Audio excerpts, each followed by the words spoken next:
All right, everybody, welcome back to the podcast. Thank you for rating and reviewing us on iTunes. Thank you for supporting us at patreon.com/Matt Lewis. Our guest today is David Frum. He's a staff writer at The Atlantic, the author of Trumpocalypse, Restoring American Democracy. David Frum, welcome back to the news. Always a pleasure. Thank you. Thank you for having me. It is great to talk with you, and a lot of different things I wanted to go through with you. Let's start with this Congressman Anthony Gonzalez, who has decided to retire. Yeah. I have kind of mixed emotions about this, but I wanted to get your take first. Tell me, why are your emotions mixed? Okay, so part of me feels like I totally get why he would want to retire, and it makes sense. Like, not only who knows if he could win his primary against a Trumpy opponent, but then if you win, like, what do you get? You know? Not a whole lot. It's not great to be a congressman these days. On the other hand, we look at people like, Will Hurd, Jeff Flake, Pat Toomey. We're having this exodus of some of the most decent conservatives. Yeah. And I kind of feel like, well, maybe they should stay and fight. Okay. As you said, it's a complicated question. And it's hard to give this advice to any other human being, because why should they put up with the level of threat and insult and disrespect from their colleagues that he's had to put up with?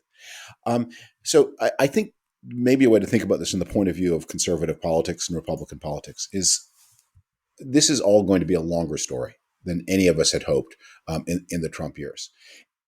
I think I can begin to see how the story is going to work out. I mean, the Biden administration is making a series of big bets. It's going in a much more high spending direction. It's going to be in a much more regulatory direction than even Obama, let alone Clinton.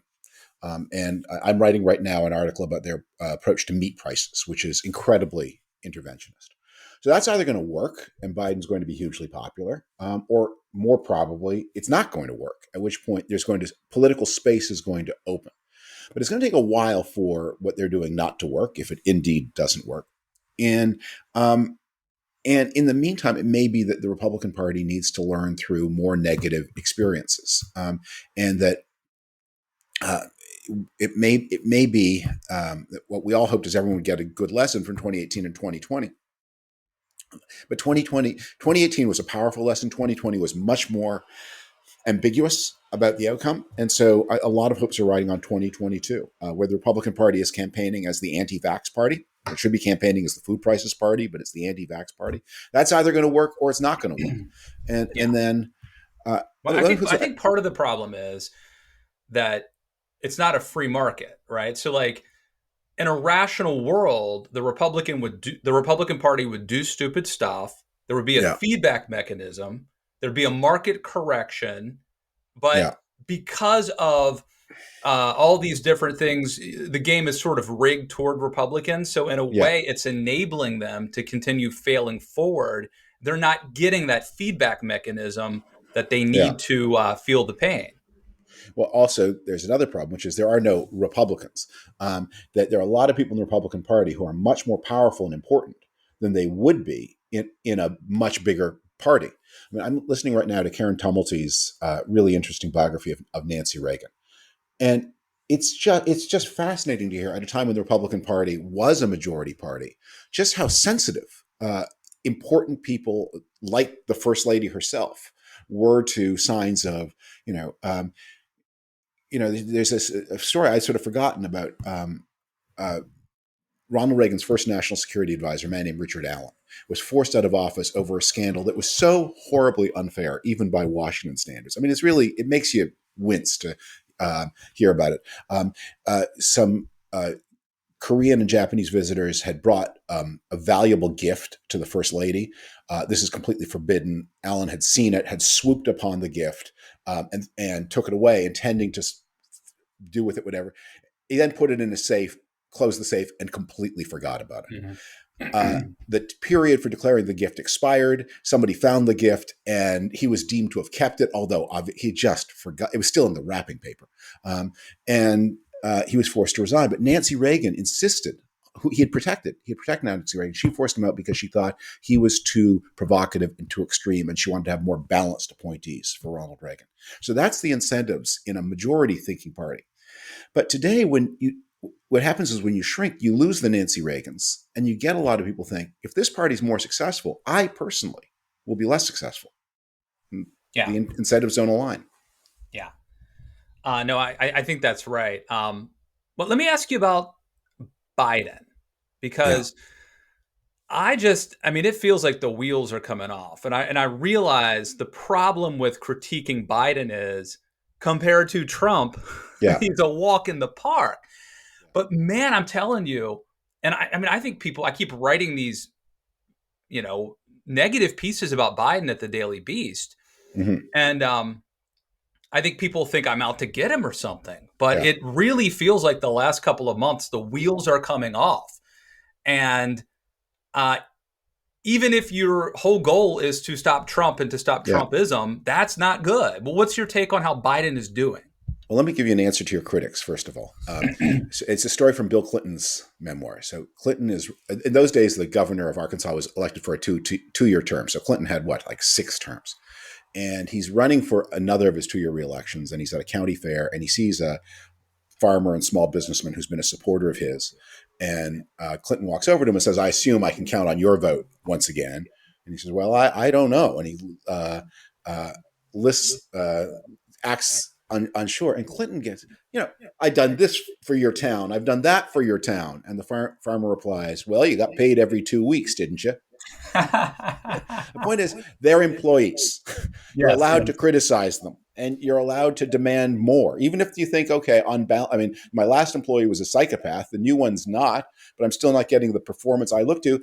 Biden works for you. You're not part. You're not part of his fan base. You're part of his employer committee.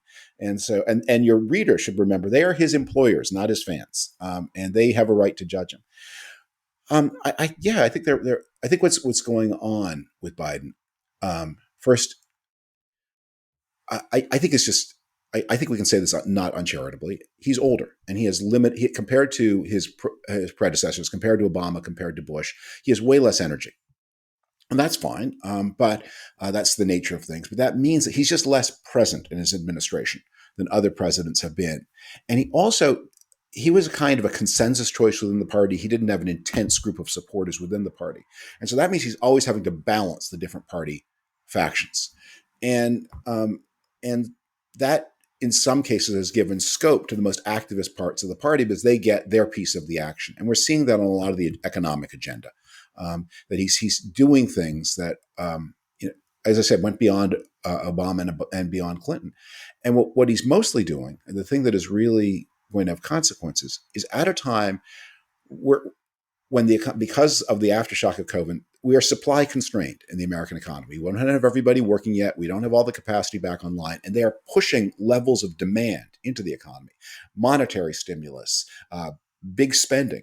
And so this huge level of demand is meeting this constrained amount of supply. And it's expressing itself in prices. I mean, that's just the way things work. And the Biden people keep on saying this is not happening, but it is happening. And this, well, it'll go away. No, it's going to get more pronounced. Okay, well, our answer is we're going to regulate our way out of it. But if you regulate your way out of it, you make the economy less efficient, and that makes your supply problems worse. This is where we were in the 1970s. And the reason people like of my generation, not yours, your generation younger, but my generation came into conservatism is we confronted a world in which we saw governments shoving more and more demand at constrained supply and trying to regulate their way out of it. And we then were captivated by these new ideas. It says, well, what if you let supply and demand equilibrate? And what if you deregulated to make the economy more productive instead of upregulating? What happens then? And the answer is you get the economy that we had from 1982 to 2008. You get a much more efficient economy. It has problems of its own, of equity and so on. Those were real. Don't deny those. But it was a more efficient, more streamlined economy. And now we're heading in the other direction. And that's something to talk about. And one of the services that even if you, I would say to your readers at the Daily Beast, even if you don't agree with Matt Lewis about it, it's really helpful to have him pointing things out because if you're going to potentially dangerous political decisions, you need to make them with your eyes open as to what the dangers really are. Thank you for that's sort of intuitively been my model, but it's good to hear you say that. Because rarely do you get positive feedback, as you know. Yeah. Rarely do I get positive Yeah. feedback. I'll say that on Twitter, on social media. I guess, part of my concern with Biden is I think that he's kind of laying the groundwork for long-term problems by pursuing a more left-wing public policy agenda than I would like. But it also seems in the short term ham-fisted and incompetent. And I mean, I think that could potentially open the door for Trump to get Yeah. back in the presidency, which seems to be a pretty horrifying idea. Well, let's focus on 2022. That the Biden people don't like to hear this, but the swing vote, I mean, they're going to do fine in AOC's district. Dress, no dress, it doesn't matter. She's going to be reelected. They're going to, and even if she would decide to pursue some other career, they would hold the seat.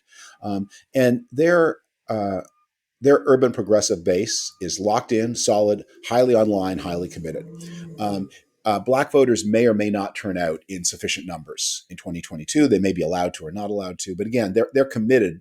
I mean, their participation is a question mark, but they are committed.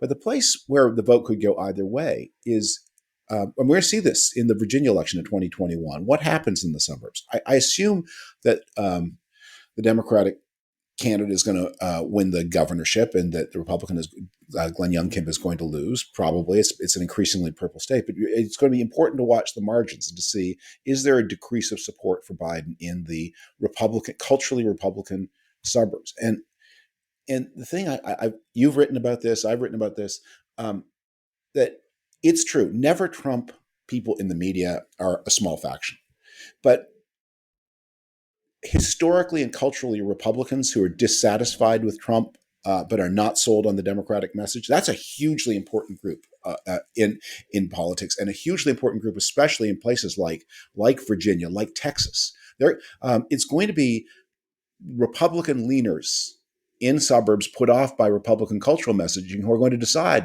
who wins the 2022 governor race in Texas. Yeah. There was, and my piece about this, I noted, Ron Johnson in that hidden video talked about like 50,000 Wisconsinites who voted for Republicans, but not Donald Trump. So tens of thousands of people in one important state alone who are Republican, except they couldn't pull the lever for Trump. Then there was that Pew survey a few months ago, which demonstrated that it wasn't sort of Joe Biden didn't win the presidency by juicing minority voters or traditional Democratic cohorts. He won by losing traditionally conservative groups by less, by a smaller margin. Knowing that, you would think that people would be competing for this. I don't know, we'll say like white, college-educated, suburban vote. Maybe the guy who voted, or the we'll say soccer mom. People don't use that term anymore, but nobody's competing for that vote. It's women even more than men who are the gettable ones. And this is where Texas is going to be. Texas is a state. It's one of the most gerrymandered states in the country. It's one of the most unrepresented states in the country. But the governor's race is hard to rig. And we saw in 2018 how close Beto O'Rourke came to Ted Cruz. I'm guessing that Greg Abbott is more popular in Texas than Ted Cruz. I don't know, but I'm guessing that. I think he's just got more of a network, and he's more involved in issues that people care about and less about abstract. I mean, he does a lot of cultural signaling, but the Republicans have a lot of problems. They've got the memory of this terrible electricity fiasco, which is not just bad luck. It was the Texas Republicans who decided that Texas was going to be a state that couldn't get electricity from its neighbors in time of crisis, that they were going to be like the independent empire of Texas electrical system. And that was a decision that caused terrible hardship, deaths. So they've got the questions going. So and when you look at the voting patterns in Houston, and not only Houston and Austin, but Dallas, Fort Worth, which went for Biden over Trump, or the county around Fort Worth went for Biden. It went for Trump in 2016, but in 2020 it went for Biden. You think, okay, Texas is gettable for the Democrats. Is it gettable by Beto O'Rourke, or is it gettable by somebody who reassures people, think, I basically like my life. I basically like the way Texas operates. But I want more competence. I want less cultural signaling, and I want the lights to stay on. I think we should hook our electrical system to our neighbors, so that if they're in trouble, we can help them, and if we're in trouble, they can help us. Well, and this goes to the larger conversation about, you know, I would want Biden to be more centrist than he has been, to be the guy he ran as. And I think Beto O'Rourke would be much better prepared to be the governor of Texas if he hadn't run that, really kind of left wing presidential campaign. Yeah, um, and or if he had, yeah, I think, look, this is good advice for everybody. Is you need to be more patient about politics. Democratic politics is like, except when the lightning strikes, as it did for Obama for a lot of reasons, and I mean, basically because if Hillary Clinton had voted against the Iraq War, she would have been the president in 2008-9. She didn't. That created, but she was powerful enough to drive out all other contenders and opened the way for someone who had been against the Iraq War, who was eloquent and charismatic and powerful and symbolically and intellectually powerful. And so lightning struck. But normally that's not what's happened. And so many people, Beto O'Rourke, J.D. Vance, as an example, someone I think we both know and once counted as friends. I mean, that's history. They're moving too fast, and it forces them into, if J.D. Vance had moved back to Ohio and gone into business, stayed off Twitter, coached a team, built a business, run for state attorney general, then for governor, he'd be on his way to the presidency right now, I think, instead of where he's going. All right. Before I move on, I want to tie up. I've started two conversations, like two games going at once here, and I want to tie it up. So let's go back to the decent Republicans, the good conservatives who have decided to hit the trails. They're not going to stay and fight. Should I kind of view them as like, hey, they did the best they could, or should they stay and fight? You should view them as resources for the future. That the thing about politics is you never know when you're going to be needed. And if you try to force it, you often force it prematurely. And so sometimes it's your job in a democracy just to wait. I remember Bill Buckley, in an interview he gave in about 1970, said a thing I found very powerful. Something that he was asked, "What do you think you're doing at National Review? No one's listening to you." And he said, "I'm maintaining a landing strip in the jungle, and I'm waiting for the planes to come. And when they do, coffee and Coca-Cola will be on the house." And the thing is, okay, well, there are a lot of landing strips in the jungle where the planes are never going to land, but you can't predict which landing strip is the one that's waiting for the planes. But when the planes need that strip, you'd better be there. And so I think, you have to, in democracies, you have to be patient. Learning sometimes takes a while. And so what I would say to the Liz Cheneys and the others is, it may be that you thought you would be vindicated in 21, and that's not going to happen. You may have to wait longer, but don't change. It's so complicated in politics. It's so complicated and hard to know what's the cynical play. You're never going to catch up to it. So do the right thing and hope for the best. Because if you do the wrong thing, that's probably not going to pay off either. And then you've done the wrong thing. Yeah. I think that's really good advice. And that's the simplest, is to just do the right thing, because, the patience that really goes against our ethos these days, to try to be like strategic patience really goes against everything about modern America, doesn't it? Yeah. And yet when we look at people who have really saved their country, we can, the classic example, this is Charles de Gaulle, who saves his country, finds himself out of sympathy, and the country out of sympathy with him immediately after. And then he goes into exile for a dozen years, and becomes incredibly old, and thinks that his whole life is going to end in heroism, but political failure. And then his country needs him, and they call him back. And that story, it doesn't always happen, But that story should be an inspiration. Sometimes they need you, and they call you back, and Yeah. you need to Well, be ready. I mean, And you're not to Churchill would be an even more cliched example. That guy could have just, gone down in history as a footnote. right. But Konrad Adenauer in Germany.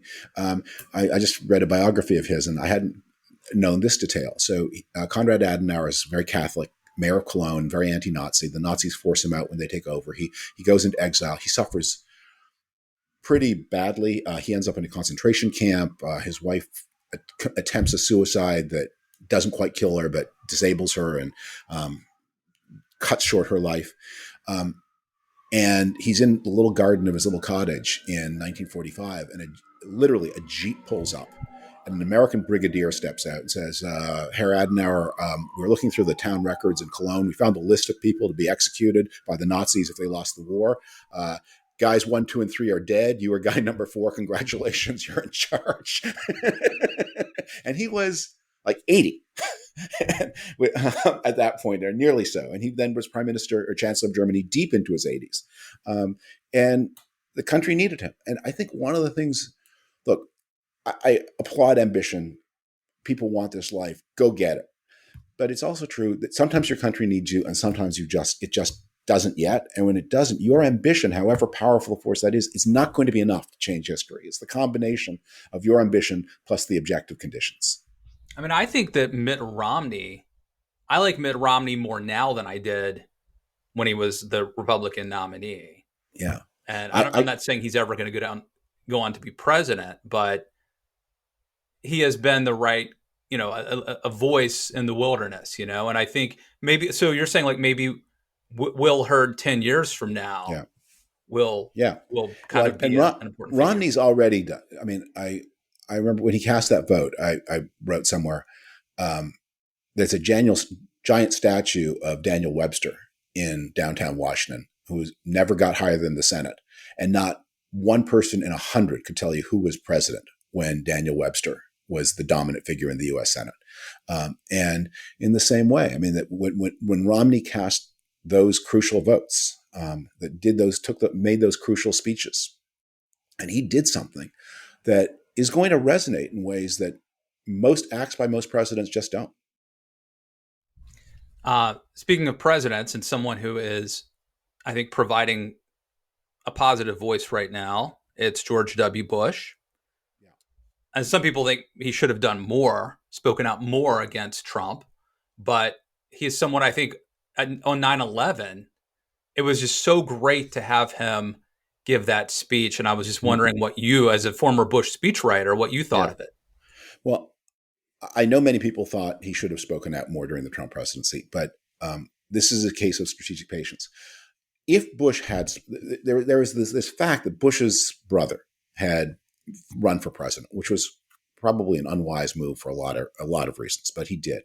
So at any point in the Trump, and Trump not only won despite Jeb Bush's campaign, but was especially personally brutal about Jeb Bush and the Bush family.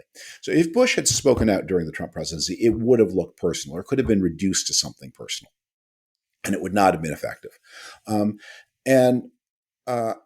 So he had to wait his moment. And I think what he did on the 20th anniversary speech, where he said, he put down, as the president who's there on 9/11, that what happened on January 6th is a similar impulse.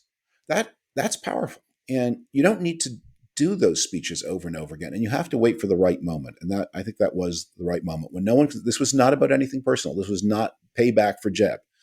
This was a former president speaking about the institutions of the country. When he said, that's the America that I know, he's talking about all the good things, people who rose to the occasion after 9/11. And that's the country that I know. And I think maybe Charlie Sykes. Yeah, I heard Charlie Sykes making this point right after it. There are people, I actually had a debate with a friend of mine on this podcast, and she's a person of the left, and she believed that Trump was an inevitable outcome of conservatism. And I argued that no, Trump was not. There may have been strains throughout the right, but when Bush said that, and I think Charlie Sykes made this point, like, that is the conservatism Yeah. that I believed in, and it was nice to have somebody remind me of what it was that I was excited about once upon a time. Well, a thing to say also to your friend, I've heard this point before. People say that Trump is an inevitable outgrowth. Well, if that's true, then no one's to blame, are they? If things are inevitable, then it doesn't matter the choices that people make. And so there's no moral agency at all. But if you want to believe that choices matter, that there is such a thing as ethics and not just the abstract movement of political forces, you'd better not believe it. And also, by the way, it's not true. Nothing in politics is inevitable. I remember I took a course in college on the English Civil War from a great historian of the English Civil War. And one of the books on the reading list was The English Civil War Breaks Out in 1642. And there's a book on the reading list called Causes of the English Civil War, 1527 to 1642. And my teacher said with scorn, they might as well have called it Causes of the English Civil War from the Ice Age to 1642. Because if you're going that far back, then what isn't a cause?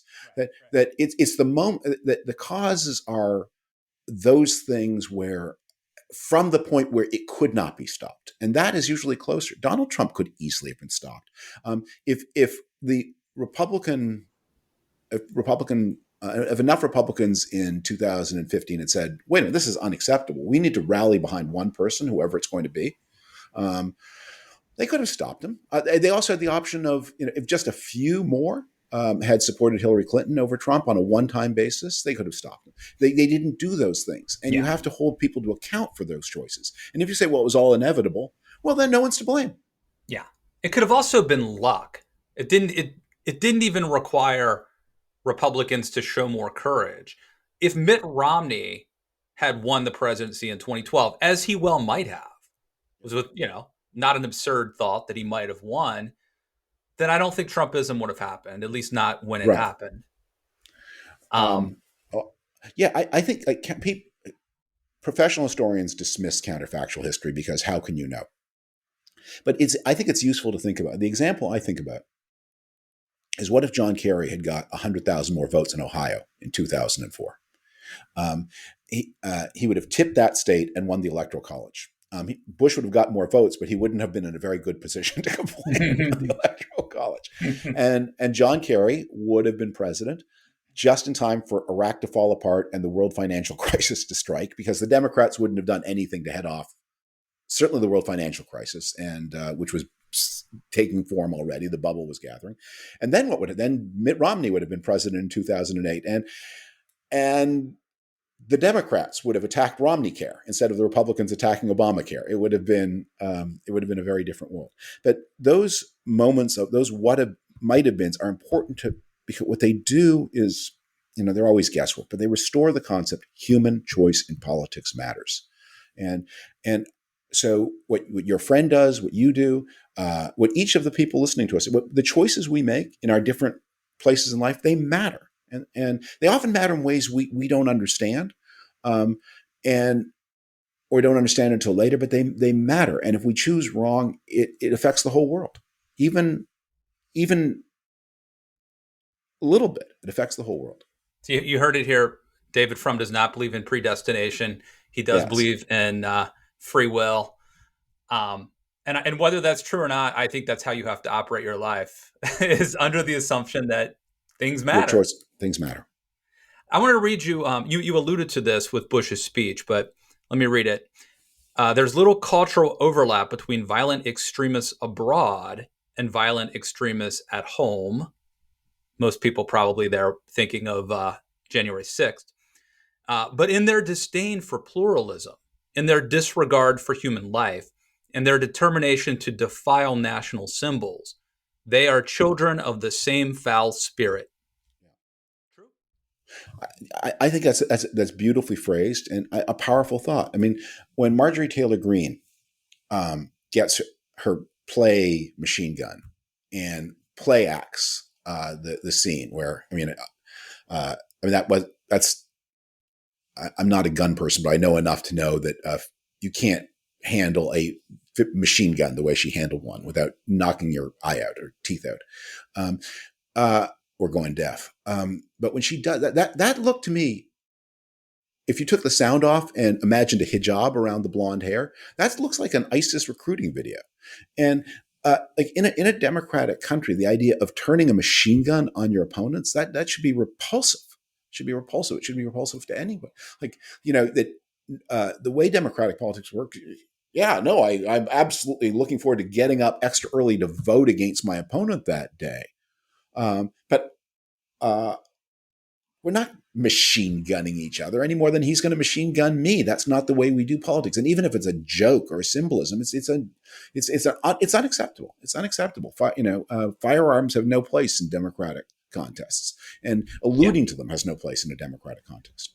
Some of these um some of these Republican TV ads are really getting close to parody now. Yeah, I mean, they really are. Like I remember working at the Daily Caller like 10 years ago and coming out in the bullpen and like joking about like, you know, the how what outrageous thing would you have to do or say to be yeah. like the next level? And now they're doing it.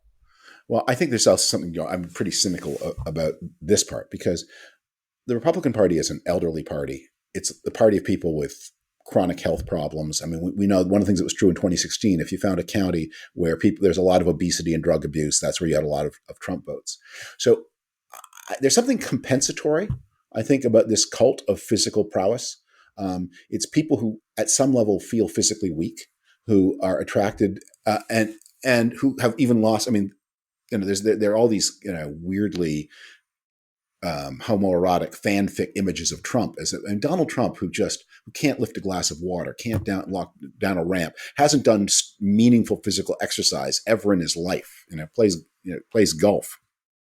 Um, uh, the idea that you would make this fetish about him. I mean, it says something about your doubts and your needs, and we are not as physically healthy a country as we should be, and so the Republican Party has a special, and the Trumpy fringes have a special problems with personal physical health, and what I would say to them is, look, stop worshiping these people and just go for a walk, go for a walk, and stop eating with the fried foods. Okay, just go for a walk and order the salmon. Yes. Grilled. Um no, that I think that's a good point. I wrote a column about this a couple weeks ago about this weird thing where like somebody running for like city council will be like, I'm going into that school board and I'm going to bring 10 strong men with me. And, we're going to stop off at Gold's Gym and pump some iron on the way there so we Yeah, can really menace the yeah, normies at the school board meeting and we're going to take it over. And it's like professional, it's like WWE wrestling. yeah, And, like I've always felt like if you're secure in your masculinity, you don't need to go around flexing so hard all the time. yeah. But that they didn't get the memo on that apparently. Well, also, they're talking to people who don't care what a school board does and don't know. These local government, they require patience and goodwill. That's how you. If you're trying to get your way, you get your way by first attending the meeting all the way through, and the meetings are not every instant of them is riveting. And forming coalitions with people who don't necessarily agree with you. Those are the skills. And there's a great example of this from American history. So, John Marshall, the greatest of the early chief justices, is the last chief justice appointed by a Federalist president. And then for the next 2 decades, the presidency is held by Marshall's opponents. And they keep nominating Supreme Court justice after Supreme Court justice to go up there and outvote John Marshall. But John Marshall has a secret weapon, which is there's not enough housing in Washington. And if the Supreme Court justices all have to stay in the same rooming house, and they have to stay with him. And his secret power is he is insanely charming. He is just a joy to be with. He's funny. He's not a great lawyer, a great legal scholar, but he is just one of these bigger than life personalities. And they fall under a spell. And like the Democratic Republicans, they keep sending up nominees, and after they live with Marshall for a term, and then they're voting Marshall's way. And not only voting Marshall's way, they're writing the opinions for him. That he would tell them, "This is the result I want. You're a better scholar than I am. You write the legal opinion for me," and they do it. And those are the small group political skills that actually make a difference. And the idea that you're going to go up there and go to a school board where there are many women who have seen bullies before, and try to bully them into doing things your way, while meanwhile you don't know how the school board works and you're not going to attend all the time, not very realistic. All right. So you're saying actually do the work, have pay. I'm just tying things together here as we wrap up. Do the work, Be have a good patience, and person. get along with people. Don't be a jerk. Don't try to physically intimidate people. Yeah, yeah. Don't engage in violence. It seems so simple, David, but yet here we are. Because all those things are responsive to other needs that aren't political. And that, look, one of the secret powers of the Trump conservatives is there's nothing they actually want government to do. So they can't, because they have no idea what they want, then they can't ever lose.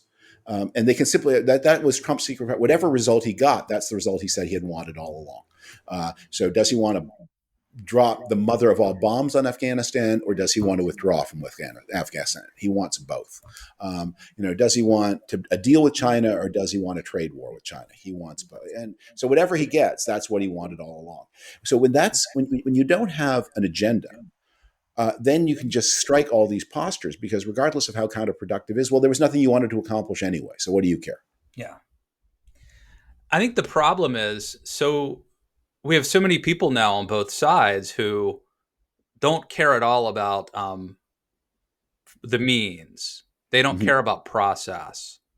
And I guess they also don't care about philosophy that much. But to me, those are some of the most important things, right? Yeah. And I would say that, like, I don't know, in my mind, I don't want to conflate things, but like in my mind, like being a good person who like does the work and cares about people, Mm-hmm. if it's not conservative, it is at least not inconsistent with being conservative. Well, I think there may be another thing going on here, and this social media may have something to do with this. So it used to be that people got involved with politics basically because either they wanted stuff or their constituents back home wanted stuff. And so they'd send you off to the state capitol or Washington. We need a school, we need a road, we need a dam, we need a bridge, we need an airport, whatever. And you took part, or we need a tax cut, or we need a higher minimum wage. But we have now, maybe because we're a more affluent society, maybe because of our tech, we have a lot of people who are in politics for self-actualization. I want to express my truest and highest being. I want to give vent to my emotions. I want to find meaning for my life. And the thing is, you can always, on a bridge or a dam, you can split the difference. Well, what if you get the bridge this year and next year I get the dam? You can do those kinds of deals. When the politics is about self-actualization, how do you do the deal then? And so that's what these guys, you talk about the pumping iron guys, they're about self-actualize. They're about living up to an image of themselves and their voters. So there's no compromise on that. Whereas if they actually wanted, like school to start 15 minutes earlier or later, or to change the bus routes, or to hire more or less gym teachers, then they'd have to come there with, they'd have to do the work, because there'd be real business to do, and you'd have to do business with people who saw things somewhat different from yourself. That is a good place to end or begin. So to be continued. David Frum, how can people read you or follow you on Twitter? At The Atlantic, there's an archive of all my work there. Older work is found at davidfrum.com, and follow me at Twitter at davidfrum. And Matt, thank you for your hospitality. Well, it's always a pleasure. David Frum, thank you for coming back on the news.